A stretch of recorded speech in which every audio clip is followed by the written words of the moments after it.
कांग्रेस के अविश्वास प्रस्ताव पर क्या क्या हुआ है। हाँ, अविश्वास प्रस्ताव जब आता है तो लगता है कि अरे भैया अविश्वास प्रस्ताव है, सरकार गिरने ही वाली है, लेकिन ऐसा कुछ होता नहीं है। कई बार लगता है कि अब तो भाई विपक्ष ने सरकार को घेर लिया है। छत्तीसगढ़ में भी अविश्वास प्रस्ताव आया था। छत्तीसगढ़ विधानसभा का मानसून सत्र एक लंबी चर्चा के बाद खत्म हो गया है और ये सत्र कई बड़े मामलों को लेकर खास रहा है, जिसमें सबसे ज्यादा हाईलाइट हुआ है अविश्वास प्रस्ताव। छत्तीसगढ़ के इतिहास में 10वीं बार अविश्वास प्रस्ताव लाया गया था और हर बार की तरह इस बार भी इसका सरकार पर कोई असर नहीं पड़ा है। हालांकि इस पर चर्चा पूरी रात चली है। ऐसे में अविश्वास प्रस्ताव के दौरान क्या क्या हुआ ये भी आपको बता देता हूं। देखिए, विपक्ष ने मानसून सत्र के दूसरे दिन अविश्वास प्रस्ताव पेश किया था, जिस पर चर्चा के लिए 17 जुलाई की तारीख दी गई थी और निर्धारित तारीख पर चर्चा भी हुई, जो करीब 15 घंटों तक चली। एक तरफ विपक्ष ने अलग अलग मुद्दों को लेकर सरकार को घेरने की कोशिश की, तो सरकार ने अपना कामकाज गिनाते हुए कांग्रेस सरकार के पुराने मुद्दों को उठाया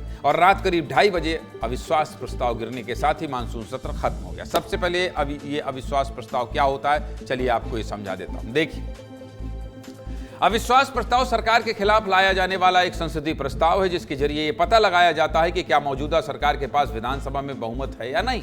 अगर विपक्ष को लगता है कि सरकार ने जनता का विश्वास खो दिया है या सरकार प्रदेश और जनता से जुड़े मुद्दों पर काम करने में फेल रही है, तो विपक्ष ये प्रस्ताव ला सकता है और अविश्वास प्रस्ताव पास होने पर सरकार गिर भी सकती है। हालांकि आपको ये समझाना भी जरूरी है कि अविश्वास प्रस्ताव का मकसद केवल सरकार गिराना नहीं होता है, बल्कि कई बार इसके जरिए सरकार के कामकाज पर सवाल उठाया जाता है और सत्ता पक्ष अपनी उपलब्धियां गिनाते हुए विपक्ष के आरोपों का जवाब देता है। चर्चा के बाद अगर मत विभाजन की स्थिति होती है, यानी कि विधायकों के वोट बंटने का अंदेशा होता है, जैसे मान लीजिए बीजेपी की सरकार है, बीजेपी के पूरे विधायक हैं और कांग्रेस के कम है, बीजेपी को बहुमत है। अब ऐसा हो गया कि वोटिंग हुई और वोटिंग में बीजेपी के 15 विधायक उधर चले गए और बहुमत कांग्रेस के पास हो गया। मतलब तो वोटिंग कराई जाती, क्रॉस वोटिंग हो गई, तब भी लफड़ा होता है। अगर सरकार के पक्ष में बहुमत रहता है तो प्रस्ताव गिर जाता है और कई बार ध्वनि मत से फैसला लिया जाता है, यानी कि विधायक हां या नहीं बोलकर फैसला करते हैं, जैसा इस बार भी हुआ है। अब विधानसभा में अविश्वास प्रस्ताव पास क्यों नहीं हो पाया, आप ये भी जानना चाहते होंगे, तो चलिए आपको इसके बारे में भी विस्तार से समझा देता हूं। दरअसल विधानसभा में कुल 90 विधायक हैं, जिनमें से बीजेपी के पास 54 और कांग्रेस के पास कितने हैं, 35 हैं, जबकि एक विधायक गुणमाना गणतंत्र पार्टी के हैं। सदन में अविश्वास प्रस्ताव को पास करने के लिए बहुमत का 46 वोट होना चाहिए, जो कांग्रेस के पास नहीं है और संख्या बल बीजेपी के पास होने के नाते अविश्वास प्रस्ताव गिर गया। क्या कह रहे हैं बीजेपी और कांग्रेस के नेता, आपको सुना देता हूं, सुनिए। कांग्रेस पार्टी जो सरकार के खिलाफ अविश्वास प्रस्ताव लेकर आई थी, 151 पेज का आरोप पत्र, और आरोप पत्र को पढ़ने से उनके 2018 के जन घोषणा पत्र की ही तरह केवल और केवल झूठ का पुलिंदा था, न जिसमें तथ्य था, न तर्क था, न सत्यता थी। 14 घंटे से ऊपर समय लगा। 136 बिंदु का आरोप था और 151 पेज, जिसमें कोई विभाग नहीं बचा था जिसमें इस सरकार पे आरोप नहीं था। एक भी आरोप का समाधान पूर्वक कोई जवाब नहीं दिया, बल्कि पिछले 5 साल और उसके पहले 2000 और 2003 में जो कांग्रेस सरकार थे उन्हीं की चर्चा करते रहे। अविश्वास प्रस्ताव की आवश्यकता ही नहीं थी और अविश्वास प्रस्ताव लाए तो थोड़ा सा दमखम से लाना चाहिए था, मुद्दे की बात होनी चाहिए थी, तथ्यों को रखना था। सरकार जो है आया रामू गया राम का कहानी ये है, आया था और चला गया, क्या किया, कुछ नहीं।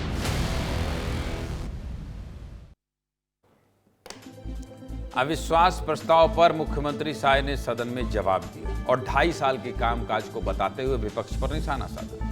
सीएम साय ने महतारी वंदन, नक्सलवाद का खात्मा, तेंदुपत्ता की खरीदी और धान खरीदी जैसे मुद्दों को सबके सामने रखा और दोबारा मजबूती के साथ सरकार बनाने की बात कही। मुख्यमंत्री को भी सुना देते हैं, आपको सुनिए।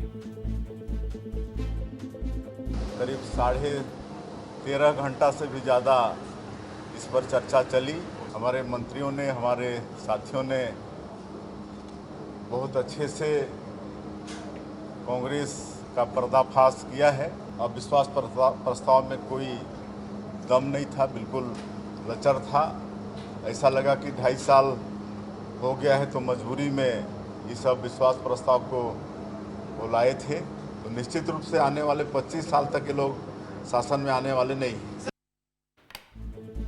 तो कुल मिलाकर देखिए, मैंने आपको बता दिया कि सत्ता पक्ष क्या उपयोग करती है अविश्वास प्रस्ताव का, और अविश्वास प्रस्ताव में सरकार नहीं गिरेगी ये पता होने के बाद भी विपक्ष अविश्वास प्रस्ताव क्यों लाता है, ये सब कुछ समझा दिया। लेकिन इसके बीच में जो बच गया है वो जानने के लिए मुझे रायपुर जाना होगा, क्योंकि अविश्वास प्रस्ताव के दौरान जो पूरी चर्चा चल रही थी वहां हमारे पॉलिटिकल एडिटर मृगेंद्र पांडे मौजूद थे। मृगेंद्र जी, मजा नहीं आया?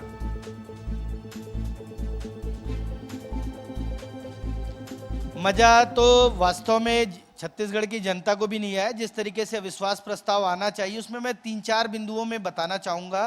कांग्रेस ने जो अविश्वास प्रस्ताव लाया था उसमें 136 बिंदु थे, लेकिन उनकी ओपनिंग गड़बड़ हो गई। ओपनिंग गड़बड़ ये हो गई कि पहले किसी तेज तर्रार विधायक से ओपनिंग कराई जाती, लेकिन पहली बार हुआ कि नेता प्रतिपक्ष ने ओपनिंग की और उसमें भी वो फंस गए। अपने ही विधायकों से समर्थन के लिए हाथ उठवाना पड़ा। दूसरा, जो बीच बीच में तकरार हुए, मतभेद हुए, उन सब का मंत्रियों ने एक एक करके जवाब दिया। मतलब कहीं से भी विपक्ष सरकार को घेरता नजर नहीं आया। और आप समझिए कि मुख्यमंत्री विष्णुदेव साय का जो सदन के अंदर भाषण था, ये तो हमने बाइट दिखाई उनकी, सदन के अंदर के भाषण की जमकर तारीफ हो रही है। लोग चर्चा कर रहे हैं कि आखिर शांत सौम्य मुख्यमंत्री किस तरीके से विपक्ष का जवाब देते हैं। उन्होंने जय वीरू की जोड़ी पर निशाना साधा, टीएस सिंहदेव और भूपेश बघेल के जो 5 साल की सरकार चली उस पर निशाना साधा, कांग्रेस सरकार में हुए भ्रष्टाचार पर निशाना साधा, कांग्रेस ने जो वादे किए थे, जिन वादों के आधार पर कांग्रेस की सरकार आई थी, उस पर निशाना साधा। इसके साथ साथ अपनी सरकार की उन सब योजनाओं और उन सब वादों का जिक्र किया जिसमें बीजेपी की सरकार आने के बाद चाहे बात किसानों की हो, चाहे महिलाओं की हो, युवाओं की हो, सबके बारे में किया। पीएससी घोटाले का खास तौर पे जिक्र किया। उन्होंने कहा कि एक परीक्षा हुई वो भी विवादों में रही और यहाँ एसआई परीक्षा से लेकर पीएससी परीक्षा बिना विवाद के हो रही है। कुल मिलाकर जो कांग्रेस ने करीब 14.5 घंटे का जो अविश्वास प्रस्ताव था, उस चर्चा में उन बातों को टच करना या रखने के लिए उतनी दमदारी नहीं दिखाई जितनी दमदारी के साथ इस अविश्वास प्रस्ताव की चर्चा हो रही थी। इसलिए आज सभी जगह यही चर्चा है कि कांग्रेस के अविश्वास प्रस्ताव पर मजा नहीं आया। और एक महत्वपूर्ण बात बताना चाहूंगा, नक्सलवाद को लेकर बहुत जबरदस्त चर्चा हुई।